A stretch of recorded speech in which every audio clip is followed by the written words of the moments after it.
Wesley Meineker, and I would like to welcome you to my Words 150 presentation. During this presentation, I would like to explore and answer the question, how and why might we think about media in terms of social transformation, whether positively or negatively? First, before we explore that question in depth, we must first ask, what is social transformation?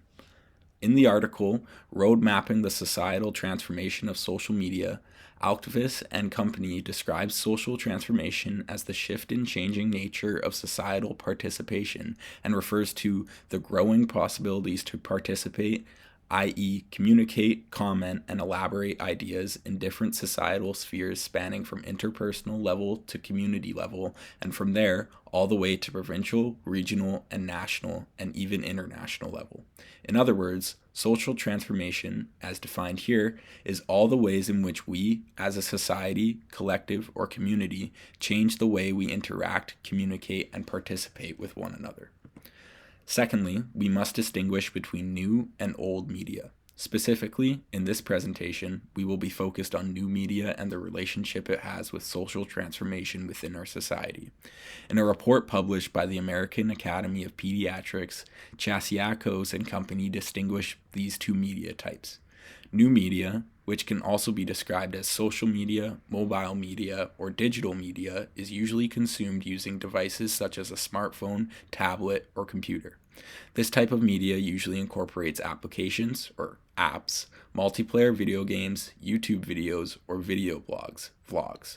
This form of media is a lot more social and interactive, compared to old media, which can also be described as traditional media, which usually incorporates television, radios, and periodicals.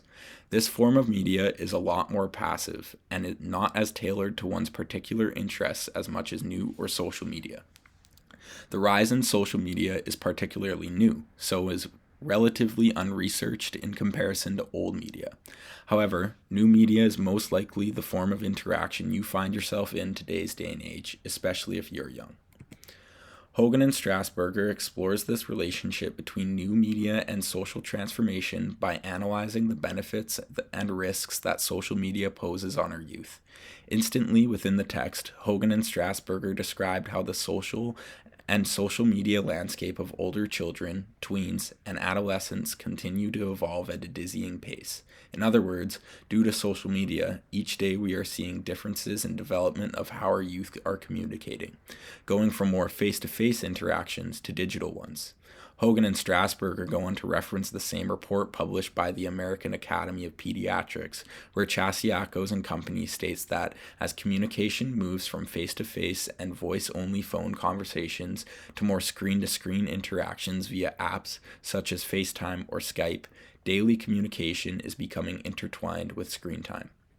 Obviously, there are clear benefits to this change in how we communicate. As Hogan and Strasburger point out, how there are some youth who may not have had a proper avenue for social communication and connection if not for compatible peer groups online, available through new media. As well, Hogan and Strasburger explain how staying connected with friends at all hours of the day and night is appealing to pre-adolescent and adolescents, friendship and peer acceptance being a central task at these stages. Social media is clearly a gateway to finding identity, community, and oftentimes friendship. While these benefits are significant and apparent when it comes to social media and the way our youth communicates, there are also some risks and problems we must assess. We will be looking at a few of these problems and analyzing how they are linked with one another and to social transformation as a whole.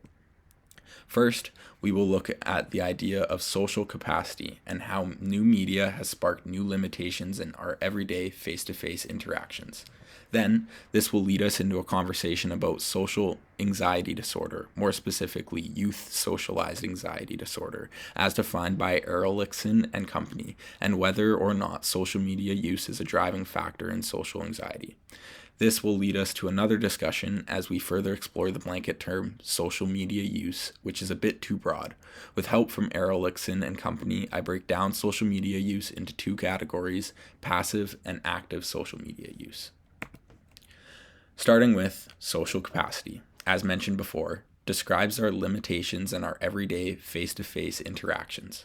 Hogan and Strasburger, as well as Erlichson and company, go on to explain how a rise in new media has put new limits on this capacity. As our youth's desire for technology and screen time increases, our ability to interact on a face-to-face basis decreases.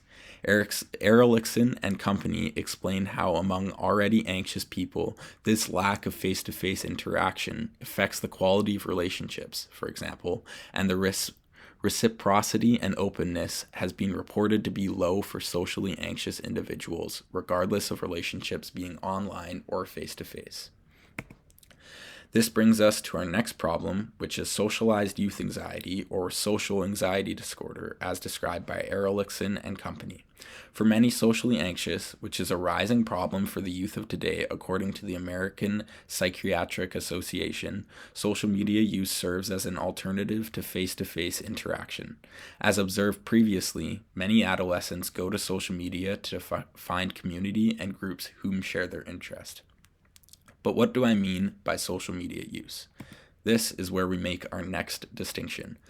Passive social media use versus active social media use, both being defined by Erlichson and company, involves active social media use involves commenting, sharing content, and creating content or posting photos or videos.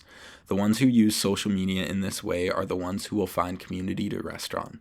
This is in comparison to passive use of social media, as described by Erlichson, which involves looking through one's feed, reading comments, and watching videos or photos without commenting or sharing the content in question.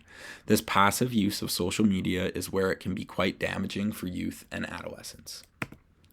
As I conclude, I want to leave you with a few questions to ponder. First, since we have proved new media is causing a social transformation and changing the ways we communicate, is this pushing our society into a positive direction? New media is still a young birthing topic, and that needs to be further development and research. And the answer to this question may not be answered for years to come, as we still discover new ways to interact with the new media medium. Secondly, how focused and reactive should we be as a society or as a community on shifting adolescents away from passive media usage into a more active social media usage? Is this something we can control, or will it continue to develop naturally as more children, adolescents, and youth are exposed to social media use? Thank you for listening, and I hope that you have a great day.